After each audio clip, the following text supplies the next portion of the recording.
Today's class, let us discuss biomolecules, which is one of the easiest chapter and important chapter that is going to help you a lot.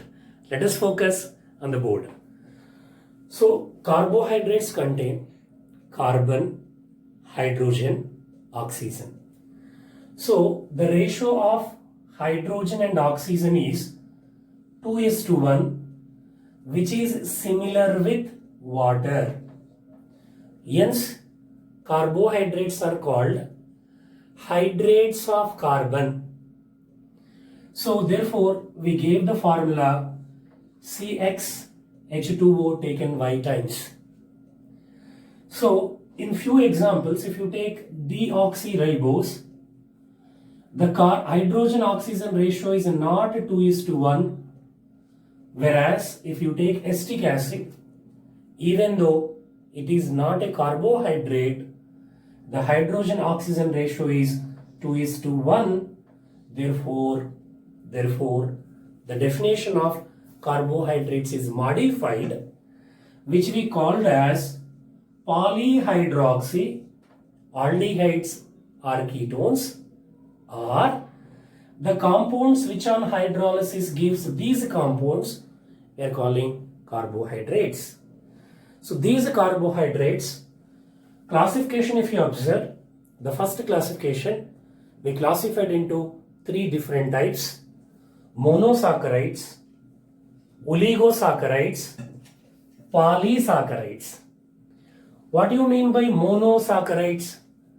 These are the simple carbohydrates. They do not undergo further hydrolysis. They contain 3 to 8 carbon atoms. Example: glucose, fructose, raffinose. Glucose, fructose, raffinose, example for monosaccharides. Whereas second one is oligosaccharides. These are the carbohydrates which on hydrolysis gives 2 to 10 monosaccharides. You may get doubt, what you mean by saccharides? Saccharides is nothing but sugars are called saccharides. So oligosaccharides giving 2 to 10 monosaccharides, which are further classified into di and tri. Di means on hydrolysis they are giving 2 monosaccharides. Example: sucrose giving glucose and fructose, whereas glucose is an example of aldose, fructose is an example of ketose, means ketose is a functional group.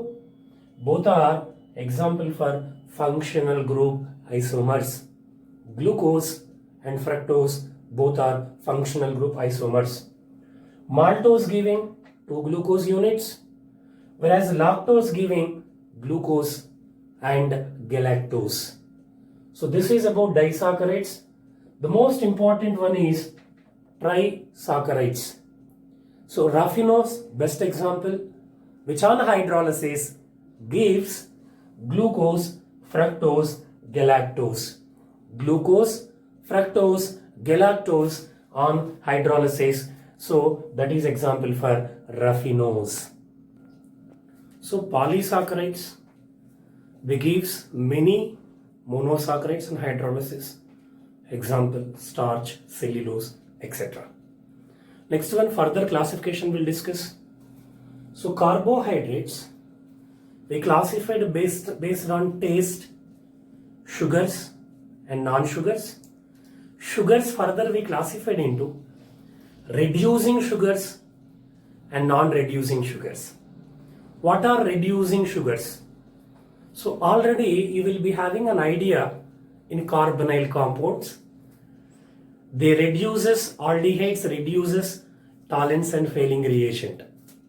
So here also carbohydrates which reduces Tollens and Fehling reagent, we are calling reducing sugars. Why they reduces? Because they contain free aldehyde and ketone group. And very, very important point, they shows mutarotation. In next 5 to 10 minutes I am going to discuss what is mutarotation. And they forms osazone when they react with phenylhydrazine, they forms a compound called osazone. So only reducing sugars will form osazone. Example, if you take glucose and fructose as well as maltose as well as lactose are best reducing sugars. But the question you may get, fructose is a ketose even though it is giving reducing sugar or giving positive test with tolerance and failing. That is your doubt. Because whenever you add dilute NaOH, so glucose, mannose and fructose giving mannose and glucose giving mannose and fructose, mannose giving glucose and fructose, that we are calling reverse isomerization. Because of that name is there, Labrie-de-Bruijn rearrangement, nothing to do with the name. Because of this reverse isomerization, fructose converts into mannose and glucose, therefore it contains a free aldehyde group, hence it is a reducing sugar. Non-reducing sugar, exactly reverse. They do not reduce tolerance and failing reagent. Why they do not reduce? No free aldehyde or ketone group, and do not form osazone, do not show mutarotation. Example, sucrose, cellulose, starch, etc. So like this, we are discussing reducing sugar and non-reducing sugar. Next classification is based on functional group. Based on functional group, we classified into two types. So if aldehyde is functional group, we are calling aldoses. If ketone is functional group, we are calling ketoses.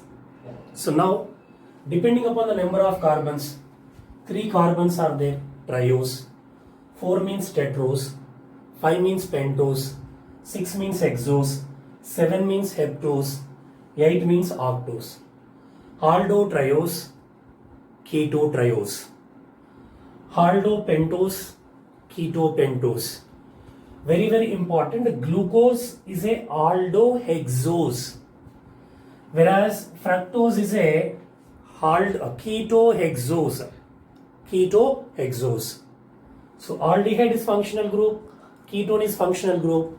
That is the reason aldehyde, glucose and fructose both are functional group isomers. So now we discuss the structure of glucose, which is very, very, very important. Every year one question is coming. Let us focus, complete the information regarding glucose. So glucose formula C6H12O6. Glucose is most abundant organic compound or carbohydrate on this earth, which is also called as dextrose, which is also called as grape sugar. And so you know, sucrose on hydrolysis or in presence of invertase, we are getting glucose and fructose. Similarly, starch on hydrolysis also giving glucose. So in glucose, the molecular formula is C6H12O6. Empirical formula is, if you observe, CH2O. Empirical formula is CH2O. These chemical properties are very, very important. When glucose treated with acetic anhydride, how many moles we should take? 5 moles of acetic anhydride. If you take, we are getting pentaacetyl derivative. What it indicates? It indicates presence of 5 OH groups in glucose. Whenever glucose is treated with pentaacetyl, so acetic anhydride, we are getting pentaacetyl derivative, which indicates presence of 5 OH groups. Similarly, when you treat glucose with NH2OH, aldehydes, ketones both reacts with hydroxylamine, giving oxime. Here also we are getting oxime, which is indicates presence of carbonyl group. We don't know whether it is aldehyde or ketone. We'll go further. When you treat with HCl, both aldehydes and ketones, reaction with HCl, they form cyanohydrine. Here also we are getting cyanohydrine, which is also once again confirms it is a carbonyl compound. Then how to confirm whether aldehyde or ketone? For that we have Tollens and Fehling reagent. Very, very important. When you treat with Tollens or Fehling reagent or bromine water, what is the role of Tollens reagent? Which oxidizes aldehyde into carboxylic acid. Aldehyde into carboxylic acid. Here also carboxylic acid is formed. Gluconic acid, very, very important. Gluconic acid contain only one carboxylic acid group. Gluconic acid contain one carboxylic acid group, which indicates presence of aldehyde as a functional group. Next, when you treat with HNO3, we are getting saccharic acid, which indicates presence of primary alcoholic group. Presence of primary alcoholic group. When you treat glucose with HI, we are getting N-hexane. N-hexane. What do you mean by that? All the 6 carbons are present in straight chain. All the 6 carbons are present in straight chain. This is very, very important. When you treat with glucose with methyl alcohol, we are getting alpha methyl glucopyranose, beta methyl glucopyranose. We know these two are called anomers. We'll discuss later. Next, when you treat with phenylhydrazine, we are getting oxazone, and already I discussed when you treat with dilute NaOH, reverse isomerization takes place. We'll get fructose as well as mannose. Based on all these experiments, we proposed a open chain structure to the glucose. What is that? I am going to discuss. So, based on above experiments, we proposed open chain structure to the glucose. So here so many questions are there, we'll discuss. So before that, concentrate on the board. So 6 carbons are there, aldehyde is functional group, primary alcohol is there, all the carbons present in straight chain, etc., we discussed. Now if you observe very clearly, how to remember the structure, everybody having confusion. The shortcut is a third carbon, remember L. Third carbon L you remember, that is going to be easy for you to write the structure. I'll give more shortcuts, but in next video. So before that, concentrate. So 6 carbons on straight line. I told you a third carbon L means OH group is coming at left hand side. Remaining OH groups are present at right hand side. But at third carbon L, you remember 3L, OH group is coming at left hand side. So at last asymmetric carbon, we have total 1, 2, 3, 4 chiral centers. Number of chiral carbons, very, very important, equal to 4. In open chain structure of glucose, number of chiral carbons equal to 4. Therefore, n enantiomers 2 power n, that is 2 power 4, that is nothing but we'll get 8D and we'll get 8L. 8D, 8L. And very, very important, at last asymmetric carbon, more electronegative group is towards right hand side. We are calling capital D. If it is left hand side, we are calling capital L glucose. D, L nomenclature, what we studied in first year. If more electronegative group is right hand side, we are calling D. If it is left hand side, we are calling L. And don't get confused between small d and small l, capital D and capital L. Capital D, capital L is nothing but nomenclature. Small l, small d, configuration, dextro and levo rotation. So this is L glucose, if you observe very clearly, L means just now I told you at last asymmetric carbon, OH group is present left hand side.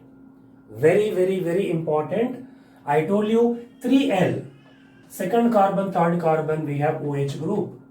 OH group means H, OH group means H. So like this we are explaining open chain structure of glucose. The most important, the IUPAC name of the glucose is very, very important. How many chiral carbons are there? 4 chiral carbons in open chain structure. What is the IUPAC name? I told you 3L. 3L you remember. So 2R, 3S, 2R, 3S, 4R, 5R, 2, 3, 4, 5, 6. Pentahydroxyhexanol. Third carbon, remember L. L means 3S. Remaining all are 2R, 4R, 5R, 2, 3, 4, 5, 6. Pentahydroxyhexanol. So that is a IUPAC name. Proposed open chain structure. Now what are the drawbacks of open chain structure, which is very, very important. Open chain structure does not give positive test with Schiff's reagent. Does not give positive test with Schiff's reagent. Do not react with sodium bisulfite and ammonia. And penta-acetyl glucose does not react with hydroxylamine. So it indicates the free aldehyde group is not freely present. It is present in cyclic structure that we are going to explain in next lecture. But before that, what is mutarotation? Mutarotation is nothing but in the nature, in aqueous solution, glucose existing in 2 forms. Already I discussed introduction of the class. Glucose when you treat with dilute NaOH, we are getting 2 forms. So here alpha D glucose, whose specific rotation is 112, melting point is 419 Kelvin, which is try to convert into beta glucose, whose specific rotation is 19, by a equilibrium mixture whose specific rotation is 52.5. What I am trying to say is this alpha will convert into beta by decreasing its specific rotation, whereas beta will convert into alpha by increasing specific rotation by getting equilibrium mixture 52.5. So there is a change in specific rotation with time. We are calling mutarotation. So this is the first part. Thank you one and all. My intention is to help you. Don't forget to subscribe. Do subscribe and share it. Thank you, your SVS.